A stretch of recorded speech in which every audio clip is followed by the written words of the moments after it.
Warframe Devstream 187 recap. This was supposed to be a bit of a lighter dev stream, but it had some really interesting things, so let's get right into it and strap in. There's a pretty juicy tidbit for our next patch. The team went over some of the results from the community survey that ran last month and had some interesting information. They've shown off the Coluvo Deluxe skin from Liger, and holy hell, he's hot. Liger knocked it out of the park once again, amazing work.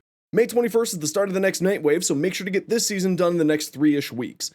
They showed off a few of the rewards, like this potentially spicy Athodai augment, this beautiful new Zaku and Archer skins, and what just might be my new favorite ephemera. They also announced the Saturn 6 armor and Syandana will be purchasable from the Nightwave Cred store in the future. We were also treated to a peek of some of the new Tanogen items, including this amazing Archoplasmor skin and this wicked infested Hildrin, which I may need to grab for myself, as well as a few other cosmetics too.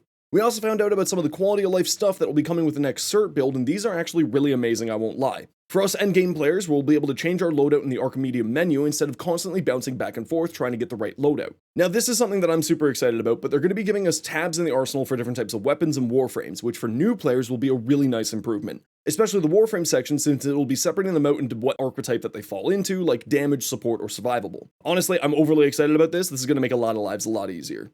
We're getting a single universal Gemini emote so that we don't need to clog up our emote wheel anymore. Archon shard removal costs are being changed so that it won't be just using bile, but other secretions as well, and normal shards will be half cost to remove, but Tau Forge will be full cost. We also got some info on some of the changes for Ivara's Exalted Bow augment, more statuses and AoE status, more crit on full charge. Overall seems like it'll be an improvement. They also gave us a behind the scenes view of how a new augment is made, which was super cool on a technical side, and we were shown that through a prototype for a future augment for Caliban, where Razor Gyre will work like Inaros' Sandstorm, grouping enemies together, and then summon active turret minions to damage those enemies once they've been grouped. As a Calibro myself, I'm really excited to see this in its final form when it's out.